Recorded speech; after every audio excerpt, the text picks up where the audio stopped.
नमस्कार मित्रों, आपका स्वागत है न्यूराइज क्लासेस पर। आशा करते हैं आप सभी लोग अच्छे होंगे। आइए बात करते हैं 28 जनवरी की जो महत्वपूर्ण करंट अफेयर है, आइए उस पर चर्चा कर लेते हैं, साथ में कुछ महत्वपूर्ण फैक्ट भी जानेंगे। आइए बात करते हैं। तो यहाँ पे पहला प्रश्न दिया है, युवा भारतीय पर्वतारोही शिवांगी पाठक ने हाल ही में किस देश की सबसे ऊंची चोटी पर तिरंगा फहराया।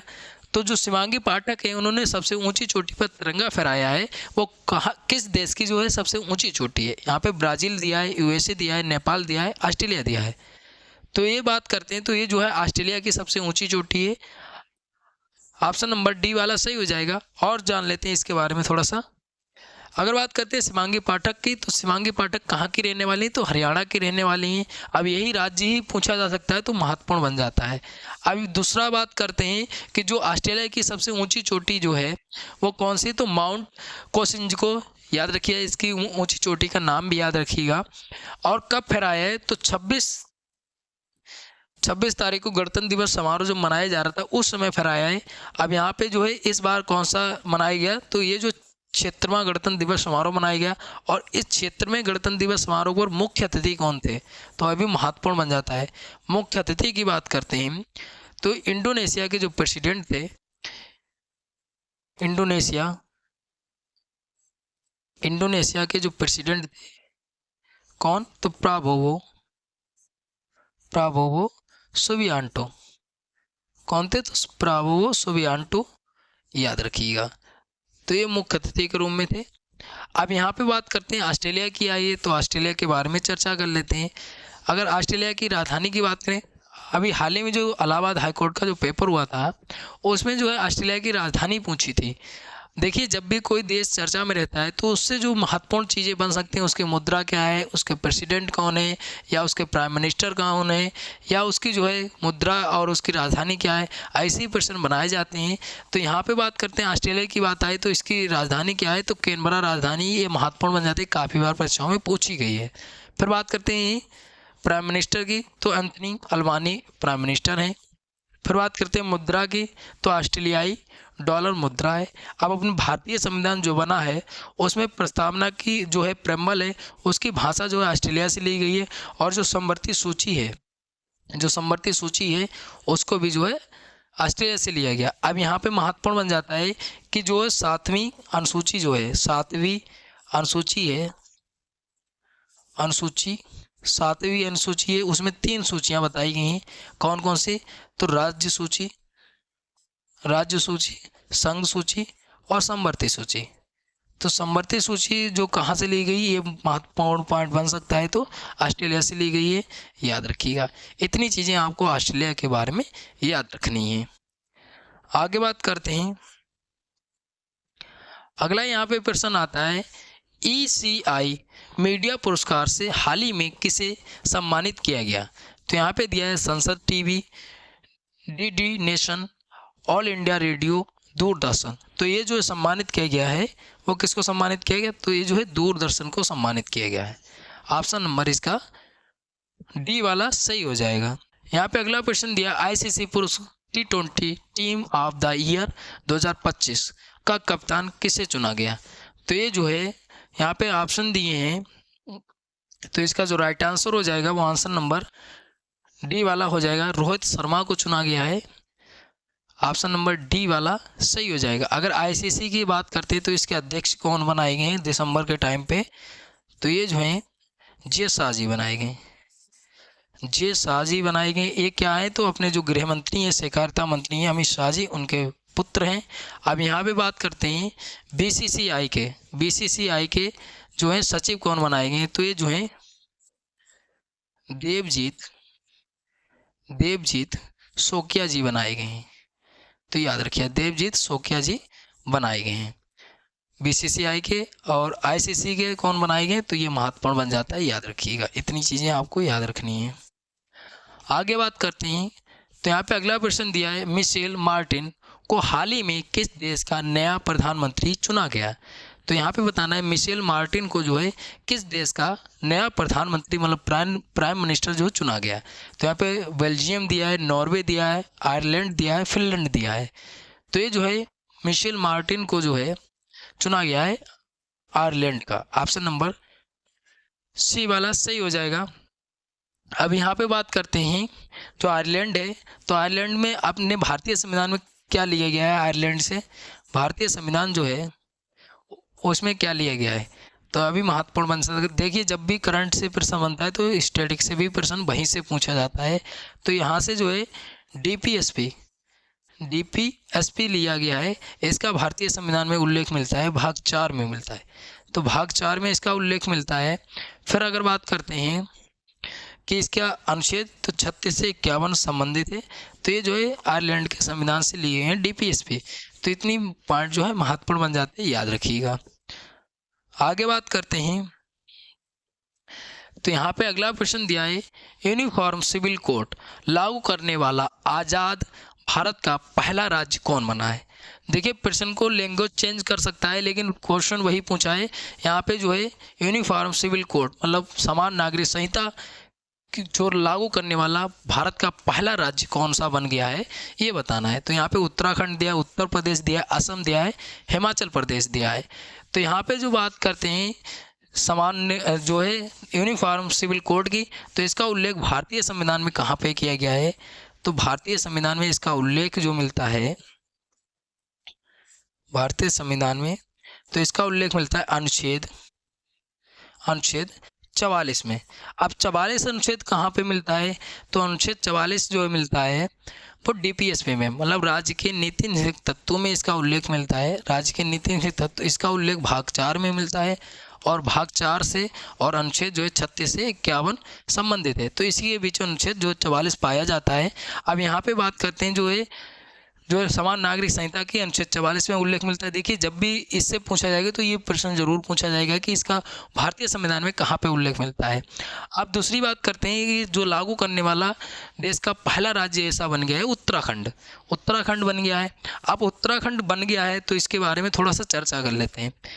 देखिए यहाँ के जो सीएम हैं, आइए इनके सीएम की बात करते हैं। तो यहाँ के जो सीएम हैं वो कौन है, तो सीएम की जब बात करते हैं तो यहाँ के सीएम जो हैं वो कौन है, पुष्कर सिंह धामी हैं, याद रखिएगा। एक तो ये प्रश्न पूछा जा सकता है। फिर दूसरी बात ये बन जाती है कि इसकी राजधानी, तो राजधानी क्या है, राजधानी जो है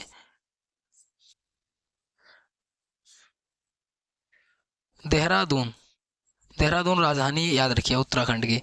अब यहाँ पे एक जो है पार्क पूछा जाता है, जिम कार्बेट, ये जो है ये पार्क जो है उत्तराखंड में पाया जाता है, याद रखिएगा।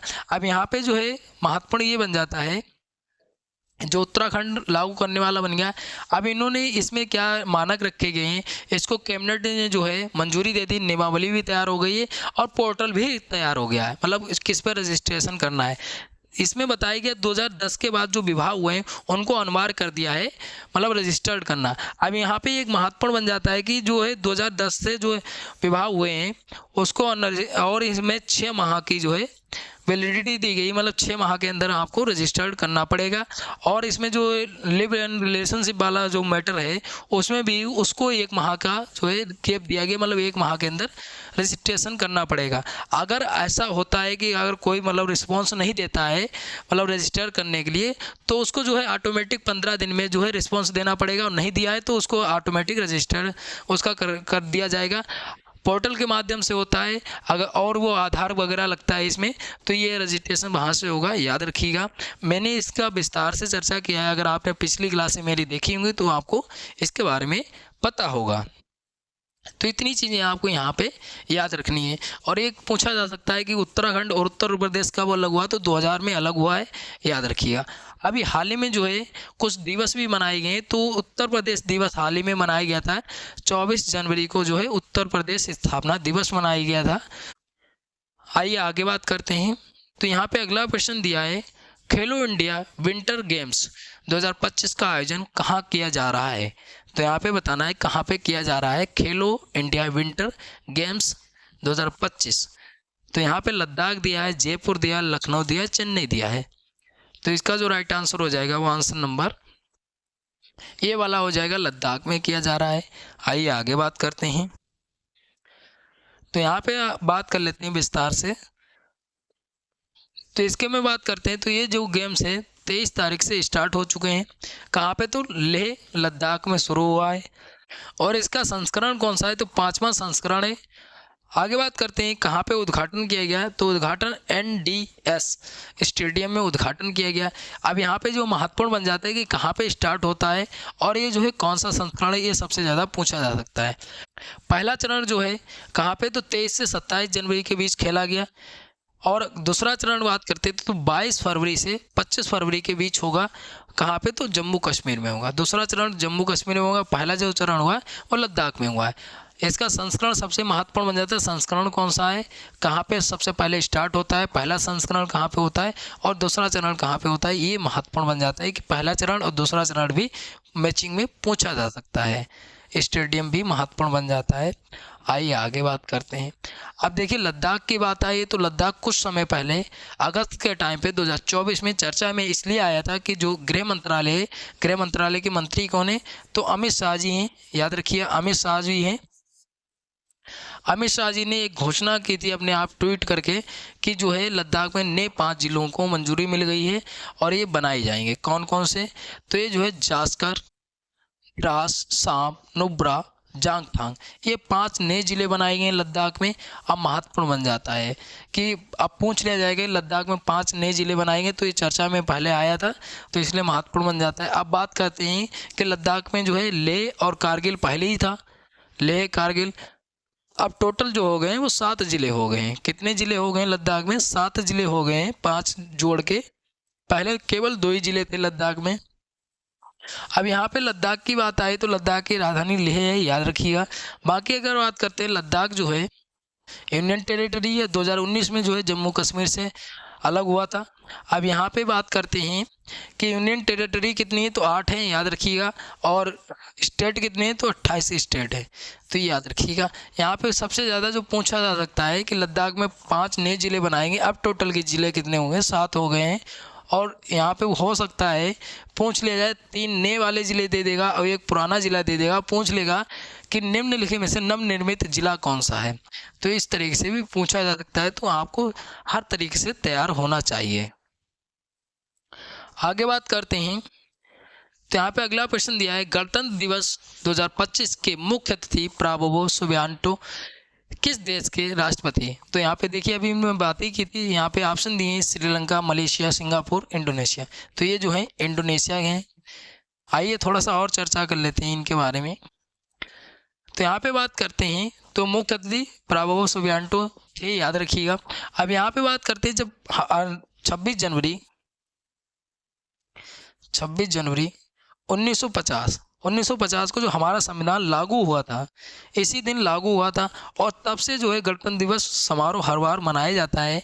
अब यहाँ पे बात करते हैं जो पहला गणतंत्र दिवस समारोह मनाया गया था 1950 में, और इंडोनेशिया के पहले ही जो है प्रेसिडेंट थे। पहले प्रेसिडेंट कौन थे? तो सुकर्णो, ये आए थे। अब देखिए यहाँ पे इसलिए महत्वपूर्ण बन जाता है क्योंकि 2025 में जो है इंडोनेशिया के प्रेसिडेंट आए हुए हैं और सबसे पहले जब गणतंत्र दिवस समारोह मनाया भी गया था उस समय भी इंडोनेशिया के प्रेसिडेंट आए थे और पहले इंडोनेशिया के प्रेसिडेंट थे कौन थे? तो सुकर्णो थे, याद रखिएगा। फिर उसके बाद आता है 2011। तो 2011 में जो है कौन आए थे? तो सुशीलो बांगबांग उदोयोनो आई थी, याद रखिएगा। अब यहाँ पे बात करते हैं 2018 में तो जो है राष्ट्रपति विडोडो आए थे और 2025 में जो कौन आए हैं? तो प्राबोवो सुबियांटो आए हैं। कुल मिला के अभी तक इंडोनेशिया के 4 लोग आ चुके हैं प्रेसिडेंट, याद रखिएगा। तो यहाँ पे महत्वपूर्ण बन जाता है सबसे पहले वाले। अब देखिए यहाँ पे ऐसे भी पूछा जाएगा कि एक तरफ सन दे दिए जाएंगे और एक तरफ राष्ट्रपति नाम दे दिए जाएंगे, तो मैचिंग में भी पूछा जा सकता है, तो याद रखिएगा। बाकी अगर बात करते हैं भारत और इंडोनेशिया के बीच सैन्य अभ्यास हुए हैं, गरुण हुआ है और गरुण शक्ति और समुद्र शक्ति अभ्यास भी हुए हैं, तो याद रखिए इंडोनेशिया के बारे में महत्वपूर्ण पॉइंट बन सकता है। अब यहाँ पे इंडोनेशिया की बात है तो इंडोनेशिया के बारे में बात करें, दक्षिण पूर्व एशिया वो ओशिनिया महाद्वीपों में स्थित है। अब अगर बात करते हैं दुनिया का चौथा जो है सबसे बड़ा आबादी वाला देश भी है इंडोनेशिया। अब इंडोनेशिया की जब बात आई है तो इसमें जो है सबसे ज़्यादा द्वीप है और सबसे बड़ा द्वीप वाला देश भी बोला जाता है। 17,508 द्वीप है इंडोनेशिया में। अब यहाँ पे बात करते हैं जावा द्वीप, जो सबसे बड़ा द्वीप है, ये इंडोनेशिया में ही स्थित है और ये जो है इस्लामिक कंट्री है, सबसे ज़्यादा इस्लामिक आबादी इसी में इंडोनेशिया में है, याद रखिएगा। अगर इसके इंडोनेशिया की बात करें राजधानी की, तो राजधानी क्या है, जकार्ता राजधानी है इसकी। और बात करते हैं इसकी ज़मीनी सीमा किससे लगती है, पापुआ न्यू गिनी, पूर्वी तिमोर से और मलेशिया से जो है मिलती है इसकी सीमाएं। और इसकी मुद्रा क्या है, तो मुद्रा ये पूछी जा सकती है, तो रुपया इसकी मुद्रा है, याद रखिएगा। अब यहाँ पे जो है जितनी भी इंडोनेशिया से प्रश्न पूछे जा सकते थे तो यहाँ पे चर्चा किया। देखिए इंडोनेशिया के बारे में चर्चा कर लिया है। अब यहाँ पे जो इंडोनेशिया के प्रेसिडेंट है प्राबोवो जी, उन्होंने कहा है ब्रह्मोस मिसाइल के लिए। अब देखिए ये जो गणतंत्र दिवस समारोह मनाया गया उसमें पहली बार ऐसा हुआ कि तीनों सेनाओं का प्रदर्शन किया गया, मतलब तीनों सेनाओं की झांकियाँ दिखाई गई। और इसमें बात करते हैं 16 राज्यों केंद्र शासित प्रदेशों की झांकियां शामिल हुई हैं और जो है 15 झांकियां ऐसी हुई जिसमें मंत्रालय भाग जैसे DRDO का झांकी शामिल हुआ है और इसमें महत्वपूर्ण बन जाता है। देखिए अगर आपने कल वाली वीडियो मेरी देखी होगी तो उसमें मैंने राज्यों की जो झांकियां हैं उनकी प्रदर्शन हुआ है और उन झांकियों में क्या विशेषता बताई गई है उसको मैंने विस्तार से चर्चा किया है। देखिए जैसे पंजाब की झांकी सबसे महत्वपूर्ण बन जाती है कि पंजाब की झांकी ने अलग किया है, क्या अलग किया है, तो कृषि प्रधान को दर्शाया है, झांकी में कृषि प्रधान को दर्शाया है। अगर वहीं बात करते हैं कि जो है हरियाणा की झांकी, तो हरियाणा की झांकी में कुरुक्षेत्र जो है वहाँ पे जो महाभारत हुआ था तो उसको दर्शाया गया कि श्री कृष्ण की प्रतिमा बनाई गई, उसमें अर्जुन को उपदेश देते हुए प्रतिमा को दर्शाया गया, तो वो भी झांकी महत्वपूर्ण बन जाता है। और जो बिहार की झांकी थी जो महात्मा बुद्ध थे, तो वहाँ पे जो महात्मा बुद्ध की प्रतिमा लगाई गई और जो है प्राचीन नालंदा विश्वविद्यालय था उसको भी झांकी में दर्शाया गया था। तो ऐसी झांकियाँ जो हैं पूछी जा सकती हैं। उत्तर प्रदेश की अगर बात करते हैं तो उत्तर प्रदेश में क्या है, तो उत्तर प्रदेश में जो महाकुंभ चल रहा है प्रयागराज में, तो उसको दर्शाया गया था। तो ऐसी झांकियों की विशेषताएं भी पूछी जा सकती हैं, याद रखिएगा। यहाँ पे अगला प्रश्न दिया, दिल्ली उच्च न्यायालय के मुख्य न्यायाधीश के रूप में शपथ ली है, तो ये जो है किसने ली है, तो इसका जो राइट आंसर हो जाएगा वो आंसर नंबर ये वाला सही हो जाएगा, जस्टिस देवेंद्र कुमार उपाध्याय ने ली है। अगर पूछ लिया जाए ये वाला ऑप्शन में जस्टिस आलोक आराधे, तो ये जो है कहाँ के बने, तो बम्बई हाई कोर्ट के बने हैं, याद रखिएगा। तो ये भी महत्वपूर्ण पॉइंट बन सकता है। अगर आपने जो है मुख्य न्यायाधीश के राज्यों के जो न्यायाधीश बने उनकी वीडियो नहीं देखी तो मैंने स्पेशली जितने भी साल भर के बनाए गए थे उनकी मैंने स्पेशली वीडियो बनाई है और जो गवर्नर बनाए गए थे उनकी भी वीडियो मैंने स्पेशली बनाई है, तो आप चैनल पे जाके देख सकते हैं। यहाँ पे अगला प्रश्न दिया, शतरंज विश्व कप 2025 की मेज़बानी कौन सा देश करेगा, तो यहाँ पे बताना है 2025 जो है उसकी मेज़बानी कौन करेगा। तो यहाँ पे भारत दिया है, जर्मनी दिया है, USA दिया है, नॉर्वे दिया है। तो ये जो करेगा अपना भारत करेगा, ऑप्शन नंबर होगा ए वाला सही हो जाएगा। आइए आगे बात करते हैं। इसमें बात करते हैं तो ये जो है कब से स्टार्ट होगा, तो 31 अक्टूबर से 27 नवंबर 2025 तक चलेगा, याद रखिएगा। और ये अपनी मेज़बानी जो करेगा अपना भारत करेगा, इसलिए महत्वपूर्ण बन जाता है। अगर बात करते हैं FIDE की मुख्यालय की, तो ये मुख्यालय जब स्थापना हुई थी पेरिस फ्रांस में होती है, लेकिन वर्तमान में मुख्यालय स्विट्जरलैंड में है, याद रखिएगा। ये जो है की गई थी 1996 में अस्तित्व में आया था, याद रखिएगा। तो यहाँ पे आपको इतनी चीज़ें याद रखनी है। तो यहाँ पे जितनी भी 28 जनवरी की महत्वपूर्ण घटनाएं थी या महत्वपूर्ण जो प्रश्न बन सकते थे यहाँ पे चर्चा किया है। आशा करते हैं आपको वीडियो अच्छी लगी तो लाइक शेयर कमेंट करिए। और कोई डाउट बचता है तो आप कमेंट करके पूछ सकते हैं। अगर आपको इसकी PDF चाहिए तो मेरा टेलीग्राम चैनल ज्वाइन कर लीजिएगा, वहाँ पर आपको PDF प्राप्त हो जाएगी। धन्यवाद।